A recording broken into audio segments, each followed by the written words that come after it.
Hello students, I hope all of you are doing well in this current situation of lockdown, and so we need to continue our online teaching and learning session as we are closing to the end of our syllabus. So today we are going to discuss a little bit about the context-free grammar, context-free language, regular grammar, and their miscellaneous operations, pumping lemma of CFG, etc. Okay, so let's start today's lecture. Okay, so today we are going to discuss a little bit further about the regular grammar miscellaneous operations involving the regular grammar, CFG, and C.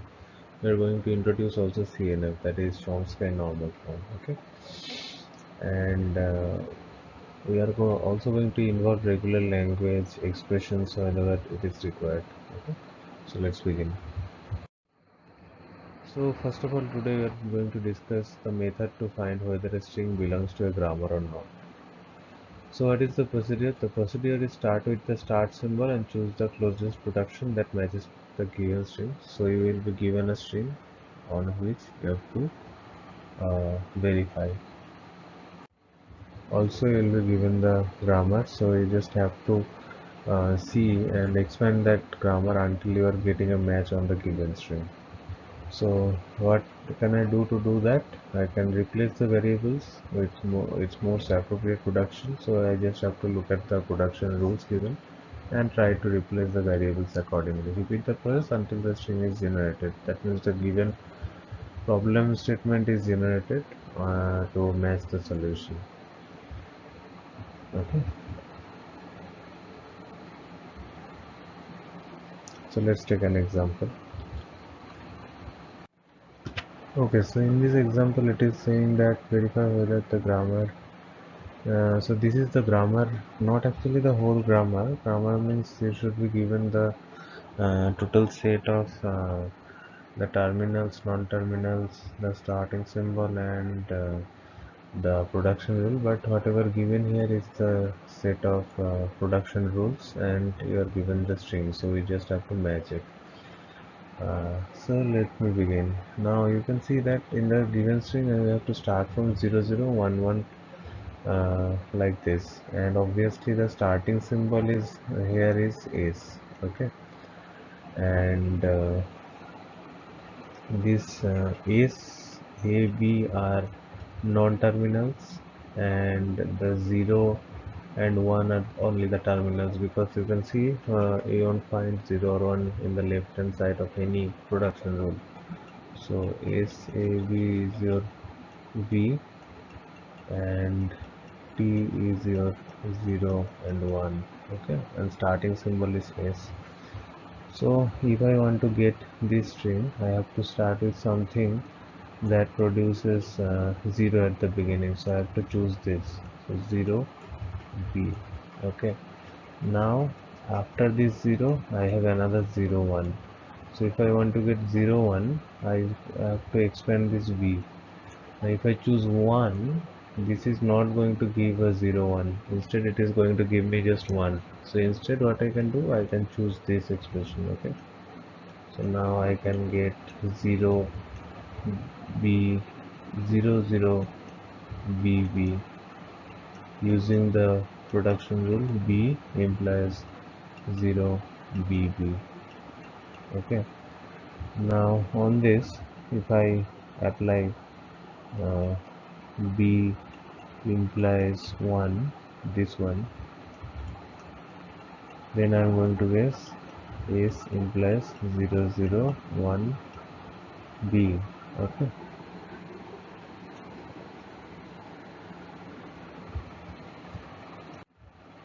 okay, now we need to expand this b further. So now you can see that I have 1 0 1. Now how we can get this 1 0 1?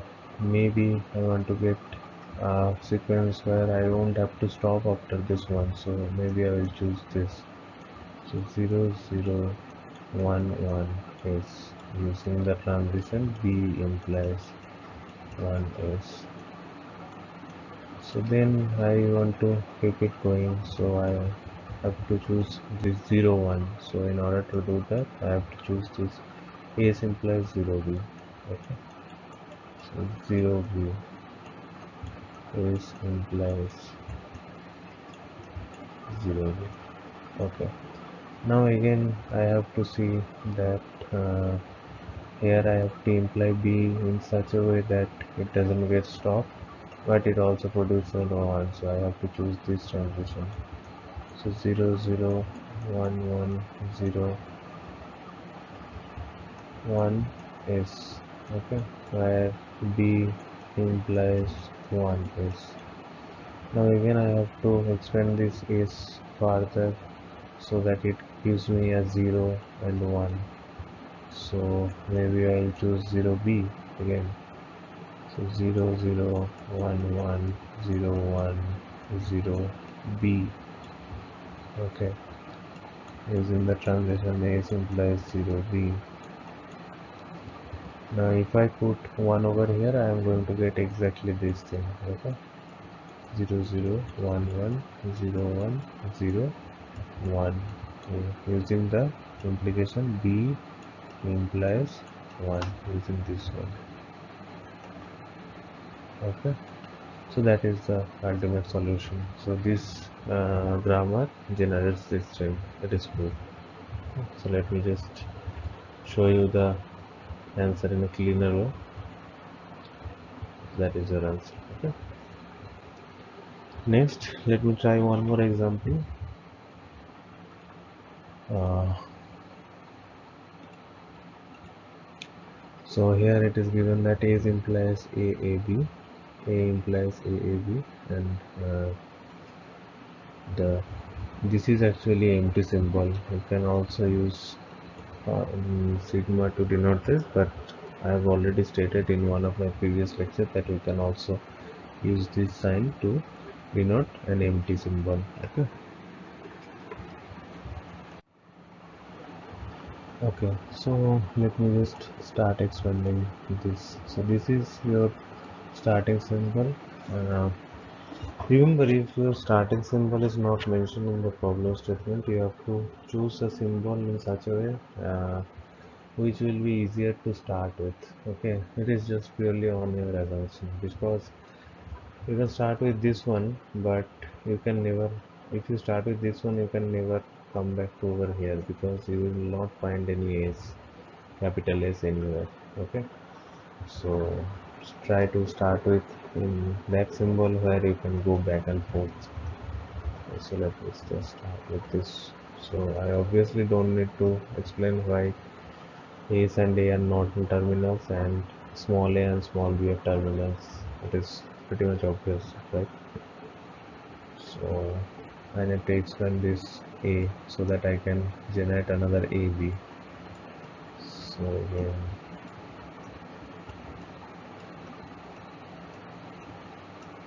using the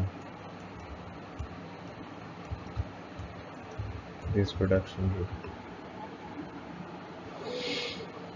Okay, next I can again expand this particular A, because I have two A's and two B's, but I need to get another B. So if I put an empty symbol, it is going to stop right here, and I'm going to end up with double A double B. Instead, I need to go on to find out another B. So I am again going to put this thing down using this. Okay. Now I can see that there are 3 A's and 3 B's. So let me just go ahead and put this A implies empty symbol. So now I can see that I have 3 B's, but also I have 3 A's, which is not what we wanted. Now this thing cannot be achieved in between any of the steps. Okay, so that means this particular grammar cannot generate this particular string. Okay, so this is the solution. Okay, so now we are going to discuss about the derivation tree. So let's just see what is the derivation tree. Derivation tree of the parse tree is an ordered rooted tree that graphically represents the semantic information of strings derived from a context programming. Okay, so if there is a particular grammar given, you just have to draw the derivation tree of that based on some of the constants that will be given. So let's see what are the constants. So for the this is an example. We'll get to it shortly. But before going into that, we just have to maintain three things. One is root vertex should be the starting symbol. The vertex should be the non-terminals, and the leaves should be the terminal symbols or pi. Okay. So let me just look at this particular example, then it will get clear. So now I have S implies 0 and B. Okay. 0 and B. Now I can expand this B further onto 0 A, 0 A, and another A. And uh, I can expand this A again. It is 1 A, A. Now what will be the leaf? That will be terminal symbol or epsilon. So you can see that A cannot produce any single terminal, so I just have to produce this particular epsilon. Okay, so here I will put an epsilon, here I will put an epsilon, here also I will put an epsilon. Okay, so this is the root vertex, these are the vertex. 0 and 1 are only terminal, so this is a terminal, this is a terminal, this is a terminal, this is a terminal. So that's how we draw a derivation tree. Pretty much simple. Okay, let's see. So there are two types of derivation tree. One is left derivation tree and one is right derivation tree. The left derivation tree is obtained by applying production to the leftmost variable in each step, and right derivation tree is where you apply the production to the rightmost variable. So let's see how can I do that. So let's take an example. So here it is given A implies this, and A implies this. Okay, so small a and small b are your terminals, and rest of the things are non-terminals. Ace is the starting symbol. Okay, so let me just do it for first of all I'll try to establish for left, and then I'll try to establish for right.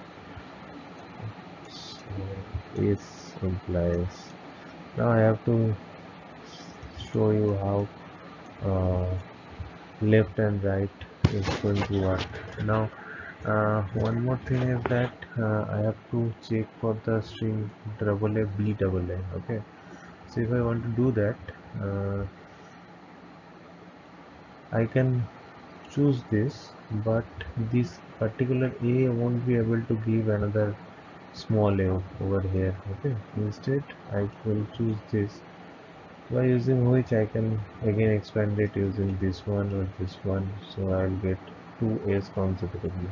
Okay, so let me just do this first. Now in left derivation tree I have to expand the left one, so let me expand this one. So let me expand this using small a, capital A, capital S. Okay, now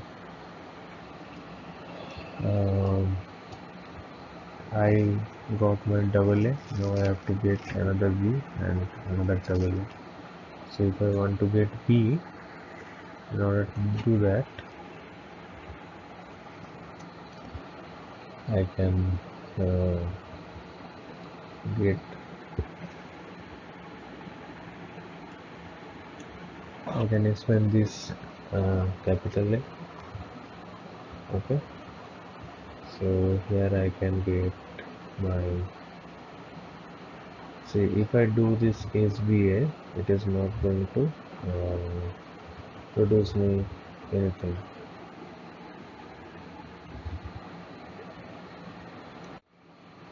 Okay, so what can we do is we can expand this a using the uh, b a expression, this one,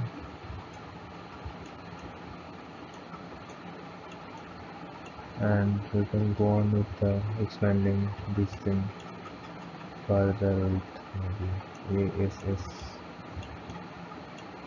because I want to stop right here after finding out another a. Now you can see I have two a's over here, one b and again two a. Now in order to stop, I have to apply epsilon here.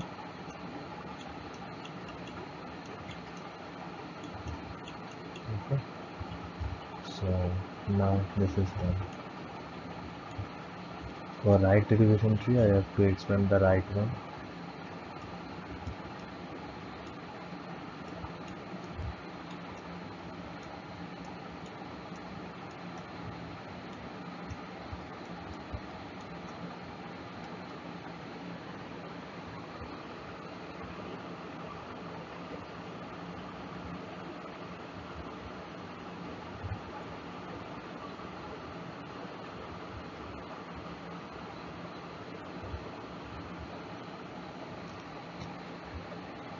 So here I can expand this right way.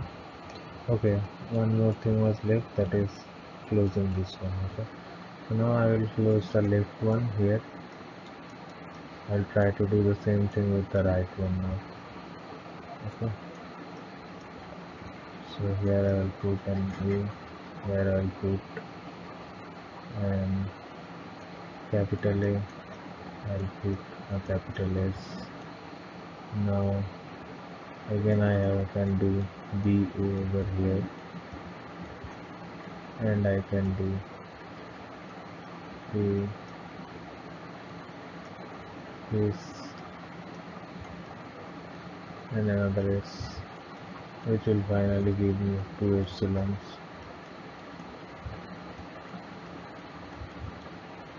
Okay, so this is double A, B, double A. Okay, so now we have got this double A, B, double A thing using both. So you can see that we can use either of these, left or right. They are going to produce the same thing. Okay, that is the ultimate solution. Okay, what is an ambiguous grammar? Ambiguous grammar means there will be an ambiguity. That means if there exists two or more derivation tree for a particular string or particular grammar given. Okay, so that means it doesn't mean that if it can be used done using left and right. No, uh, it is only applicable, or it can be only said an ambiguous grammar when there are more than one left derivation tree. Okay, so how can I do that? Let's take an example of this thing. So this is a production rule and this is a particular string given. Okay, now let me try to derive it. So I need to produce is equals to is plus s. I can replace it with an a plus s, and this s can be again expanded using s into s. So this will be a plus a into s, and again I can use a plus a into b. Okay, I have used this one first, then this one, and then this. Now let me try to use another derivation, another way. So now I will try to do the multiplication first. Now this will be turned into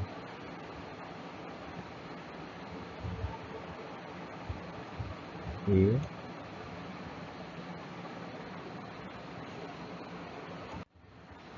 and wait, let me just, now this is can be further expanded using s plus s. Okay. Now I can just replace this one.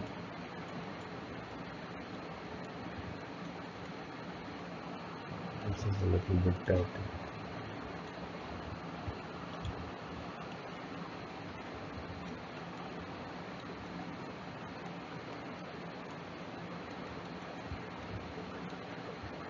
Okay.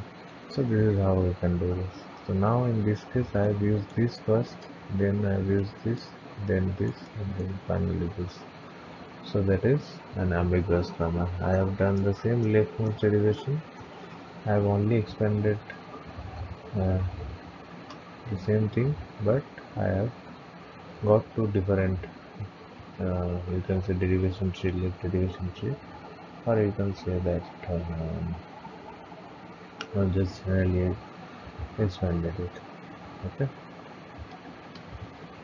that is the actual answer.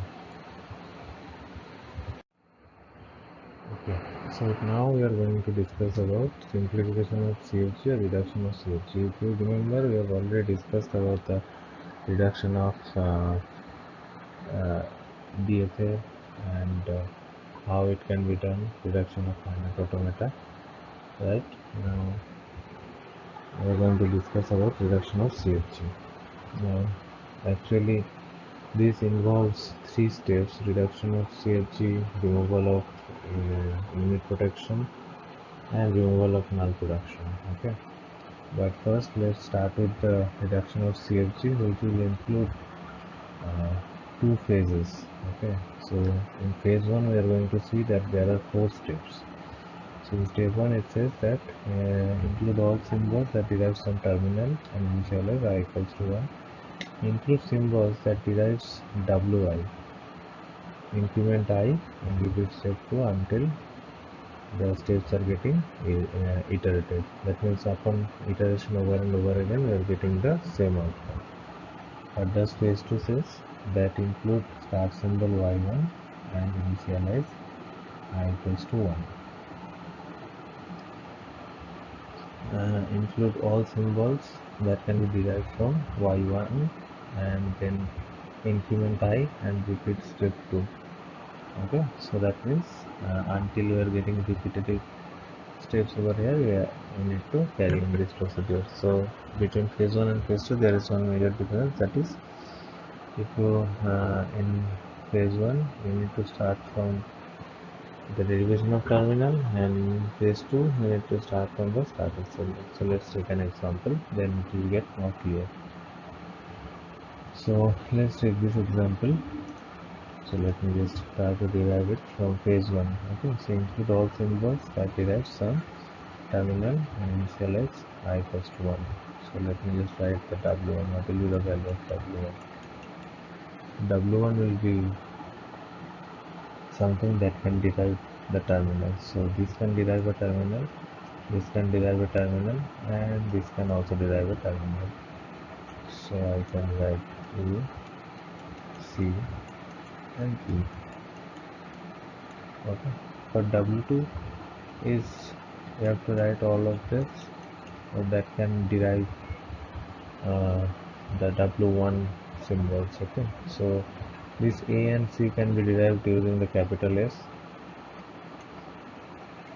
So I can involve that also.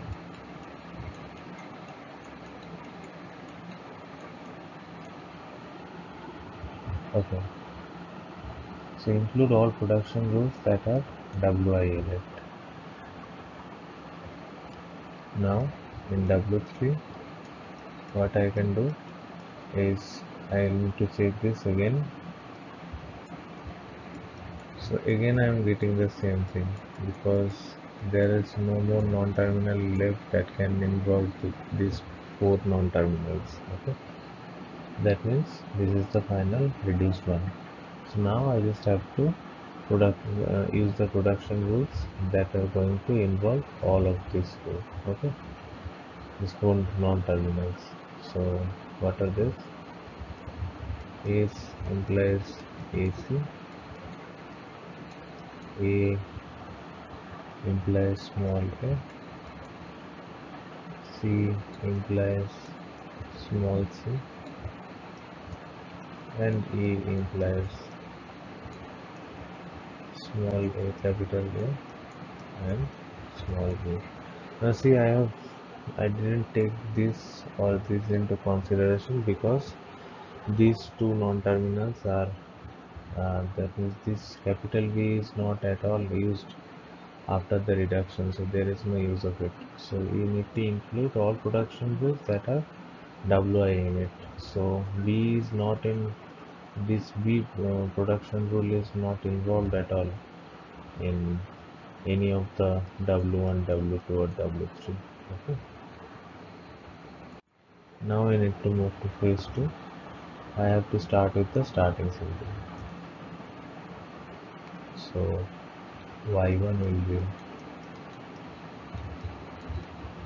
S, Y2 is going to be uh, that can derive the other ones. Include all symbols that can be derived from Y1, include all production rules that has been applied. Okay. So now you cannot go back to the original problem statement, you can only go back to here. So from S I can derive only A and C. What else I can derive from A and C? I can derive small a and small c. If I proceed further, I am going to get the same thing.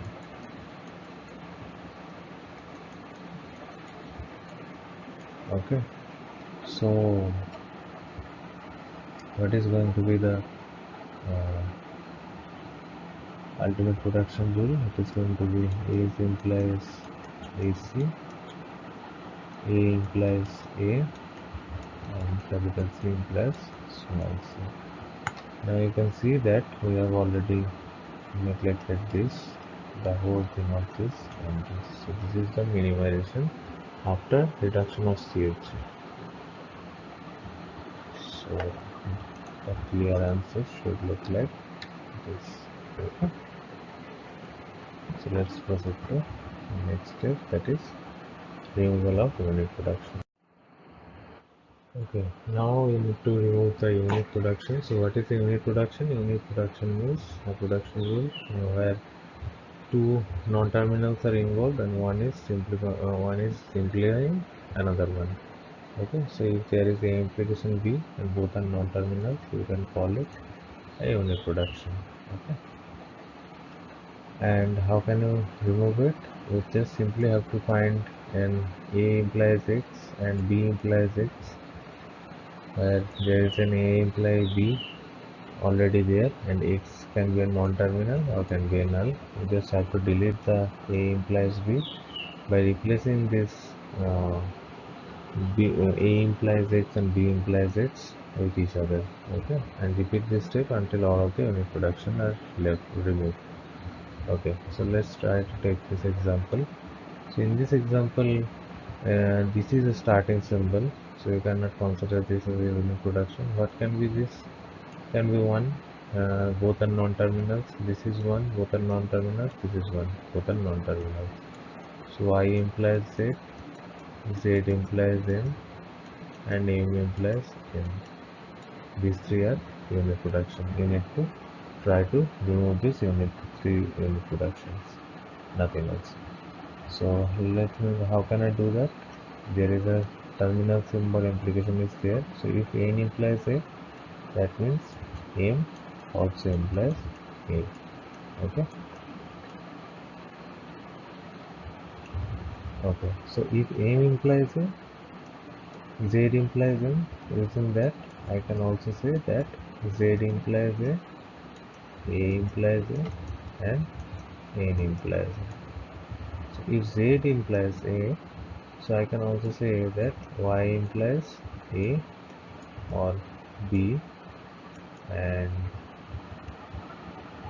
Z implies A, M implies A, N implies A. So before that I already have A implies XY, X implies A, and then I have this. Now if you look at this, whenever you are starting from A is implies xy, I can go to x, I can go to y, but there is no way I can reach these three. Z implies A implies A, or N implies A. So I can just remove these unit productions that are unreachable, or I can directly remove this unreachable production rules.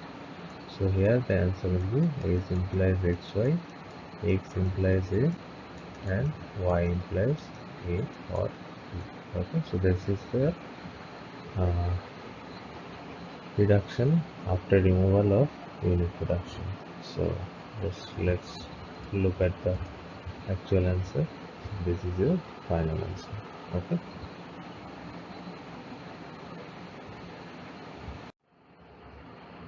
Okay. Now we need to remove the null productions from the current CFG. So how can I do that? Null production basically means when there is A implies null production is there, so that is a null production. To remove the null production, we need to replace null in every possible site, and then whatever the production rules getting generated, we need to replace them using wherever we have the null option. Okay, so let's just take this particular example. So here I can see that there are two places which are having null. So let me first start to look out with A implication. Okay. So first of all, I have A implies A, B, A, C. Okay.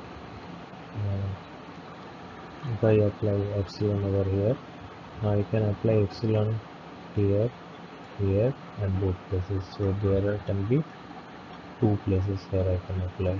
So it can generate A, B, C. If I apply on this one, S can, uh, if I apply on this one, I will get B, A, C, and if I apply on these two, I am going to get B, C. Okay. Now if I apply epsilon on this one, I am going to get A implies only small a. So what is the new production rule that will look like? This is going to look like ABC, BAC, BC, A implies AA, and A. B we haven't explored yet, but we'll start doing that. Okay. So now if I want to explore the B's, I start doing it. So again I can do the same step. I will replace the epsilon with B, so I can get A, B, sorry, I have already replaced B with an epsilon, right? So here I am going to get A, C. Okay. And here I can replace the capital B, so I am going to get capital B implies small b. So what is the new production rule that we are going to get? We are going to get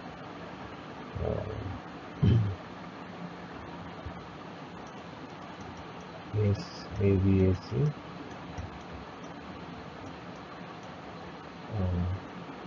ABC, BAC, BC, and AAC. Also going to get A implies small a, capital A, and small a. B implies small b, and capital C implies small c. Okay. So if I look at the actual answer, this is how it is going to look like. Okay. Now one thing I have missed, that is I can also eliminate this A is also, because there is also an epsilon over here, so in that case I am going to get AC and C. Okay, so that is the final answer. So that is how can we remove the null product. Okay, so we have already studied about pumping lemma on regular language, regular grammar, finite automata. Now we are going to study about the pumping lemma in context-free language. Okay. So what does it say? It is pretty much similar to the regular language also. It says that the pumping lemma is used to prove that language is not context-free. So obviously we are proving that it is not a context-free. Always remember that it cannot prove that it is that particular language, but it can prove that it is not that particular language. So if A is a context-free language, A has pumping length P. So this is same as regular language. So in regular language, if you recall, we had broken that particular thing into three parts, x, y, z, but here we are going to have five parts, u, v, x, y, z, such that the following condition must be true. So u, v to the power I, x to the x, y to the power I, z is in A for every I greater than equals to 0, vy greater than 0, and vxy is less than equals to 2. So remember, we have done this already. This was actually uh, xyz, and only there we had y to the power I, but here we have v and y both.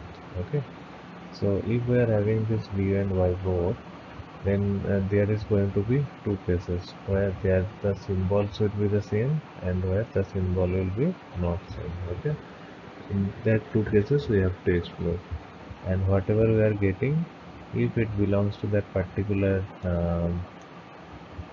CFL, then we will say that it is accepted.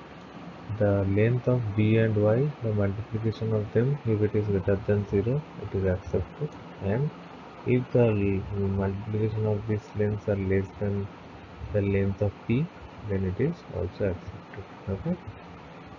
Now these conditions, that means we have to just prove one of them wrong, and then we can say that it doesn't belong to the CFL. So let's take an example. So here I have to show that this particular thing doesn't belong to this CFL. So let me just take the length as 4. So I am going to get a is equals to a to the power 4, b to the power 4, c to the power 4. So let me just write it. So I have to write 4 a's, then 4 b's, and then 4 c's. Okay. So there are two cases. One is where u and v and y are containing same type of symbol. So let me just say that uh, this is my v, and let's say this is my y. So this becomes my z, and this becomes my x, and this is my u. Okay, so if I apply for I equals to 2, then what I am going to get? I am going to get this double. Okay, so in that case we are going to get u v square x y square z. So here it will be 4a's, followed by another a, b, b, b, b. This c is going to be doubled, and these three c's will be there. So what we are getting? We are getting a to the power 6, b to the power 4, c to the power 5. So this doesn't belong to the particular L. Okay. So like regular language, you also have to assume that that particular language is a context tree or finite automata, whatever pumping lemma you are working on. Okay, then you have to proceed. Okay, now there can be another case where the symbols are not, so that means the case 2 is going to say that either V or Y contains different symbol, contains different symbol. Okay, so let's just do this again.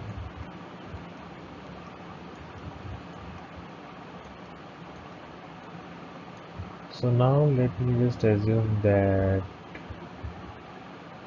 this is my B, this is my X, and let's say this is my, sorry, this is my U, this is B, then X, and let's say this is Y, and last one is Z. You can take anything, I mean, you just have to follow this rule. So if I follow this and I again do I equals to 2, what I'm going to get? Triple A, now ABB is going to be doubled. ABB, then again ABB, okay, after this, so BBC is going to be there, BBC, then there are 2C, it will become 4C, finally there is 1C. Now this, you can see that our language says that it should be in the form of a to the power n, b to the power n, c to the power n. And here itself the sequence is getting broken down. Here I am getting ABB, here I am getting ABB, so this is not acceptable. So this doesn't belong to the CFL, okay, contextual language, okay. So that means it is a contradiction. So condition 1 is failing, so you cannot prove that it is a context-free language. Okay, I mean you can always check the alternative options. So alternative option we had that multiplication of by is greater than 0. Obviously that is going to be the case. This is number 2 is accepted, and another was the multiplication of x vy is going to be less than equals to p. So what is the amount of x, p and y? So p was 4. This is not going to be accepted. You can check for both of the cases, it is not going to be accepted at all. Okay, so that's it for pumping lemma of CFL.